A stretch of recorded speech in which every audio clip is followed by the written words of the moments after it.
بسم اللہ الرحمن الرحیم.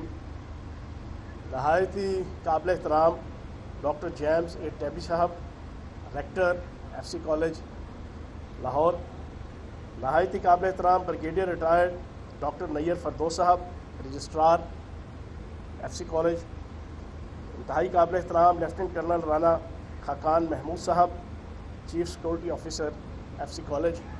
اور میرے انتہائی قابل احترام دوستوں، ساتھیوں، بھائیوں اور میرے انتہائی قابل احترام صحافی دوستوں، آج ہم ایف سی کالج میں موجود ہیں اور میں شکر گزار ہوں ڈاکٹر جیمز اے ٹیبی صاحب کا، کرنل خاقان صاحب کا، بریگیڈیئر نیّر فردوس صاحب کا کہ انہوں نے موقع دیا کہ یہاں پر خلق خدا کی خدمت کے حوالے سے ہم کو اپنا کردار ادا کر سکیں.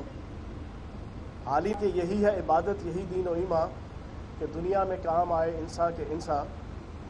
اور علامہ اقبال نے اسی بات کو اپنے انداز میں کہا تھا کہ خدا کے عاشق تو ہیں ہزاروں، بنوں میں پھرتے ہیں مارے مارے، میں اس کا بندہ بنوں گا جس کو خدا کے بندوں سے پیار ہوگا. آج پوری دنیا کے اندر کووڈ-19 کے نام سے کرونا وائرس کی ایک وبا ہے جس نے ساری دنیا کو اپنی لپیٹ میں لیا ہوا ہے. چاہے وہ ترقی یافتہ ممالک ہوں، چاہے وہ ترقی پذیر ممالک ہوں، چاہے وہ غریب ممالک ہوں، جیسا معاشرہ بھی ہوگا، جیسا ملک بھی ہوگا، وہ اپنے اپنے انداز سے اس کرونا وائرس کا شکار ہے. اس سے افراد بھی افیکٹ ہو رہے ہیں، ادارے بھی افیکٹ ہو رہے ہیں، اکانومیز بھی افیکٹ ہو رہی ہیں، معاشرے بھی افیکٹ ہو رہے ہیں، ملک بھی افیکٹ ہو رہے ہیں. اس کے سوشل، پولیٹیکل، اکنامیکل اور کلچرل ہر قسم کے اثرات پوری دنیا کے اندر ایک انفرادی وجود سے لے کے ایک اجتماعی معاشرے تک سب پہ اس کے جو ہے وہ اثرات آ رہے ہیں.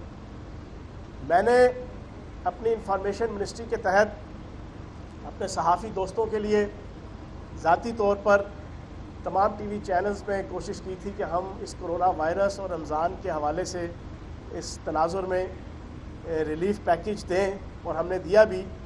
تو میرا رابطہ ہوا کرنل خاقان صاحب سے، تو انہوں نے کہا کہ ایف سی کالج کے اندر بھی ہمارے کلاس 4 کے جو ملازمین ہیں وہ میرا رابطہ ہوا کرنل خاقان صاحب سے، تو انہوں نے کہا کہ ایف سی کالج کے اندر بھی ہمارے کلاس 4 کے جو ملازمین ہیں وہ فرنٹ فٹ پہ کرونا وائرس کے حوالے سے، کووڈ-19 کے حوالے سے اپنا کردار، اپنا رول ادا کر رہے ہیں، تو آپ ان کی طرف بھی کوئی توجہ دیں.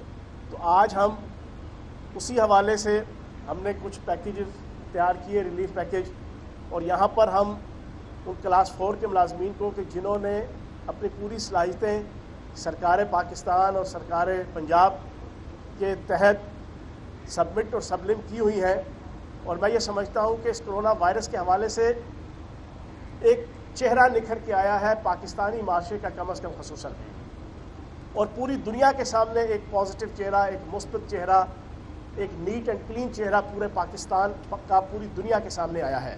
اور پھر اس خطے کی سیاست کو اگر دیکھیں تو کمپیریزن کے طور پہ انڈیا اور پاکستان کا بھی ایک چہرہ جو ہے وہ لوگ کمپیریزن کرنے پہ، کمپیریٹو اسٹڈی کرنے پہ مجبور ہوئے ہیں.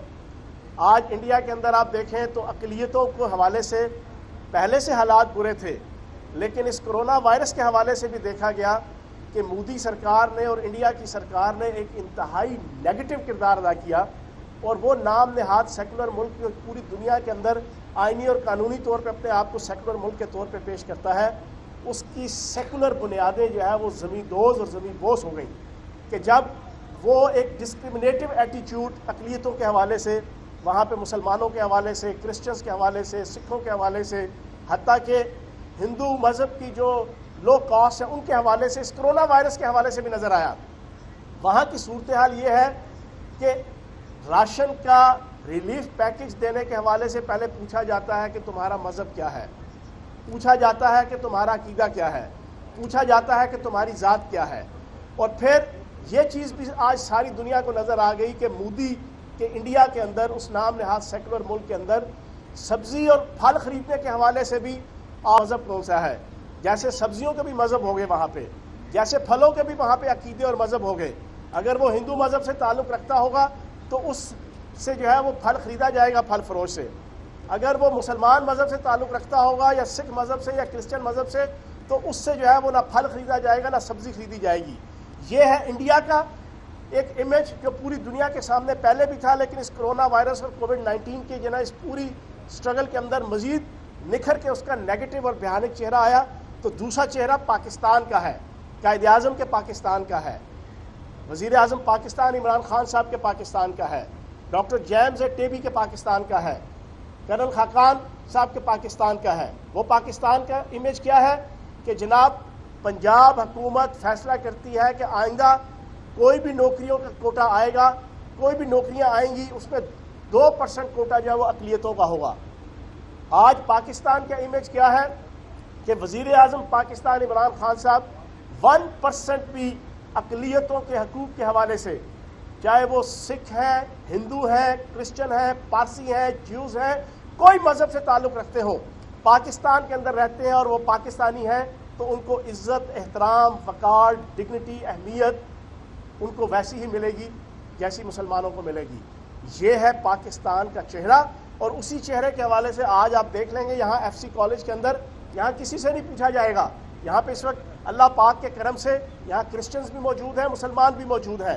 یہاں پر ہمارے پاکستان اور قائد اعظم کے پاکستان کے اندر اور وزیر اعظم پاکستان عمران خان صاحب کے پاکستان کے اندر اور تحریک انصاف کے پاکستان کے اندر ہم یہاں پر مودی کی کوئی RSS کی اور BJP کے طرز کی کوئی نیگیٹو ایکٹیویٹی کہ ہم نے اگر راشن تقسیم کرنا ہے تو مذہب کو دیکھ کے کریں، اگر ہم نے ریلیف پیکج دینا ہے تو مذہب کو دیکھ کے کریں، اگر ہم نے کسی کو فیسیلیٹیٹ کرنا ہے تو مذہب کو دیکھ کے کریں، اگر ہم نے کسی کو عزت دینی ہے تو مذہب کو دیکھ کے کریں، اگر ہم نے کسی کو وقار دینا ہے تو مذہب کو دیکھ کے کریں، اگر ہم نے کسی کو اہمیت دینی ہے تو مذہب اور عقیدہ دیکھ کے یا ذات پات دیکھ کے کریں.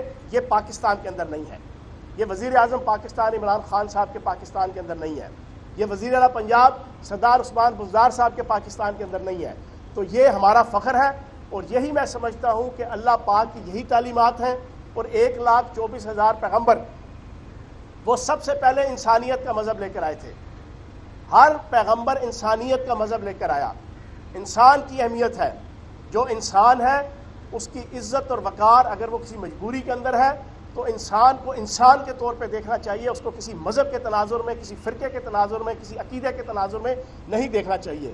آج کرونا وائرس کی جو جنگ پوری دنیا کے اندر لڑی جا رہی ہے اور پاکستان کے اندر بھی، میں یہ سمجھتا ہوں کہ آج ہم اسی انسانیت کے مذہب کو مد نظر رکھتے ہوئے وزیر اعظم پاکستان عمران خان صاحب کی قیادت میں ہم وہ جنگ لڑ رہے ہیں. اور بدقسمتی کے ساتھ بڑی بدقسمتی کی بات ہے کہ ہمارے ہمسایہ ملک کے اندر آج کشمیر کے اندر 9 مہینے ہو گئے ہیں لاک ڈاؤن، اور لاک ڈاؤن بھی کرفیو سے سخت. اور یہ کرونا وائرس کا لاک ڈاؤن نہیں ہے، یہ مودی سرکار، RSS سرکار، BJP سرکار اور اس انتہا پسند مودی سرکار کا جو ہے وہ کرفیو ہے کہ جس میں جو ہے وہ کشمیری بھائیوں کو ظلم، جبر اور استحصال کا شکار کیا ہوا ہے.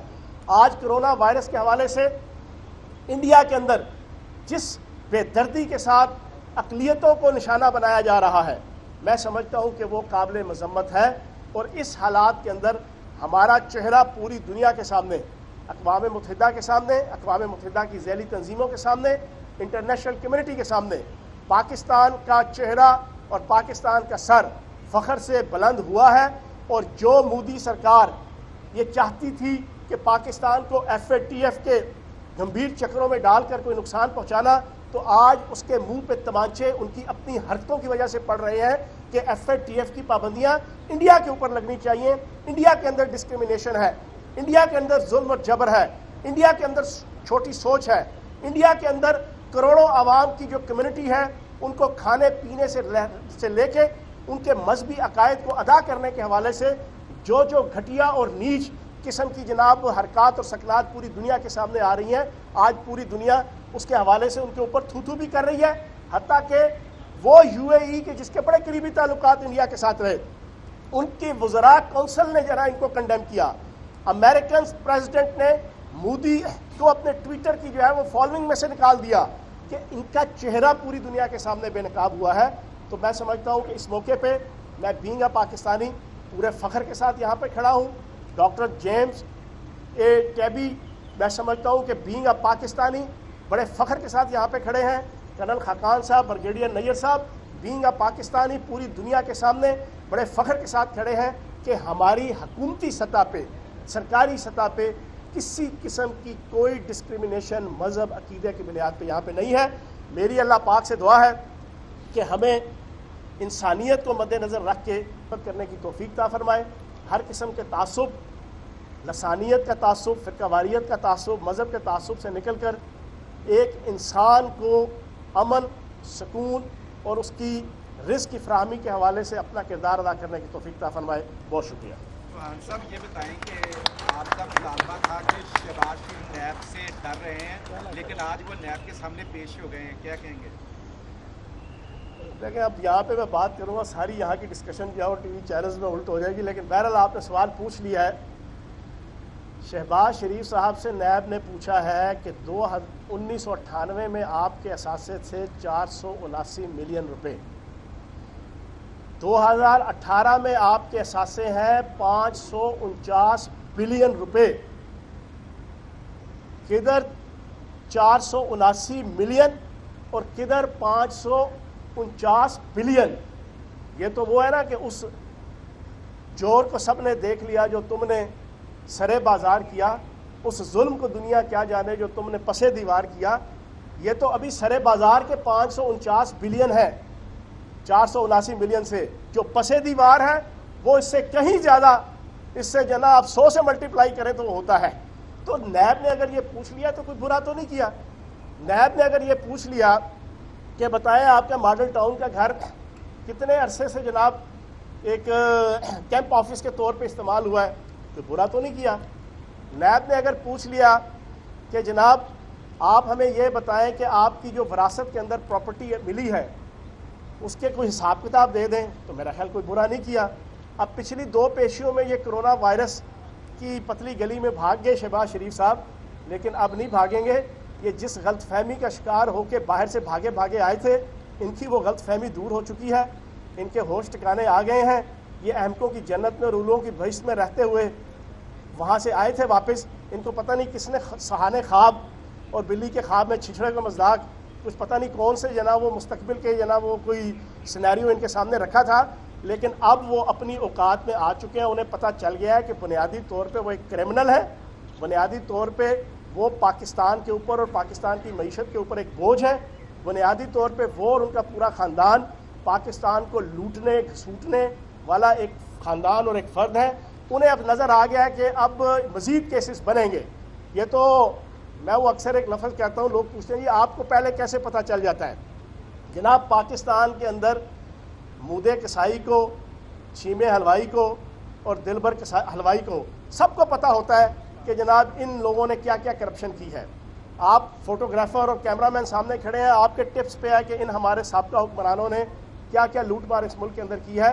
تو جب ان کے کیسز نیب کے اندر آتے ہیں تو اس کا مستقبل بھی پتہ چل جاتا ہے. تو میں یہ سمجھتا ہوں کہ نیب نے اگر شہباز شریف صاحب کو بلایا ہے تو کوئی برا نہیں کیا. شہباز شریف صاحب جرأت مند بنے. بڑے حبیب جالب کے جو ہے وہ شعر سنایا کرتے تھے جناب, یہ مائک سارے ہاتھ سے پکڑ کے توڑ کے جناب ایک جعلی لیڈر کے طور پہ اپنے آپ کو پیش کرتے تھے. پچھلی 2 پیشیوں میں تو ڈر کے مارے گھر سے باہر نہیں نکلے. اب جب انہیں 100% کنفرم ہو گیا کہ اب کی بار نہ آئے تو دھر لیے جائیں گے, پکڑے جائیں گے, تو اب مجبوراً وہ نیب کے سامنے آ گئے ہیں. لیکن جو کھایا ہے, جو کرپشن کی گاجریں کھائی ہیں, ان کا جو پیٹ پہ مروڑ اٹھے ہیں, اس کا نیب کے ڈاکٹروں نے علاج کرنا ہے. چوہان صاحب یہ بتائے گا, آخری سوال.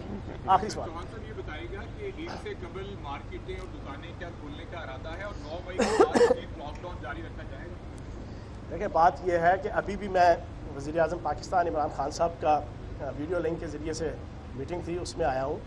اور آج 4 بجے وزیر اعظم پاکستان عمران خان صاحب ساری پالیسی دے رہے ہیں. ہم 9 مئی کے بعد ایکسپورٹ انڈسٹری اور وہ کاروبار کہ جہاں پہ مجمع اور رش نہیں ہوتا, ہم آہستہ آہستہ اس کو کھولنے کی طرف آ رہے ہیں. اور صرف ہم نہیں آ رہے, اسپین اور اٹلی جیسے ممالک کہ جہاں پر جو ہے وہ ڈیلی کی 250 سے لے کے ہزار ہلاکتیں ہوئیں اور ابھی بھی ہو رہی ہیں, وہ بھی جو ہے وہ لاک ڈاؤن کو تھوڑا سا نرم کرنے کی طرف آ رہے ہیں. اور اسد عمر صاحب نے کل جو انالیسس پیش کیا جس پہ کچھ ہمارے جناب دوستوں نے بڑا کرٹیسزم کیا, وہ 100% درست ہے کہ پاکستان کے اندر 10 لاکھ میں سے 2 افراد کی اموات ہے کرونا کے حوالے سے. لیکن ہر 4 میں سے ایک بندہ جو ہے وہ کرونا وائرس کے کنٹیکس کے اندر جو لاک ڈاؤن ہوا ہے، جو معاشی حالات ڈسٹرب ہوئے ہیں، اس میں سے ہر 4 میں سے ایک ڈسٹرب ہوا ہے۔ تو میں سمجھتا ہوں کہ اب آہستہ آہستہ اکانومی کا پہیہ چلانے کے لیے، تجارت کا پہیہ چلانے کے لیے، غریب سے لے کے middle class, lower middle class, ان کے معاملات زندگی اور ان کے گھر کا چولہا جلانے کے لیے اب ضروری ہے کہ چیزوں کو تھوڑا سا جو ہے وہ ایز کیا جائے۔ تو 9 مئی کے بعد آہستہ آہستہ جو ہے ان چیزوں کو ہم انشاءاللہ لاک ڈاؤن کو نرم کریں گے۔ بہت شکریہ۔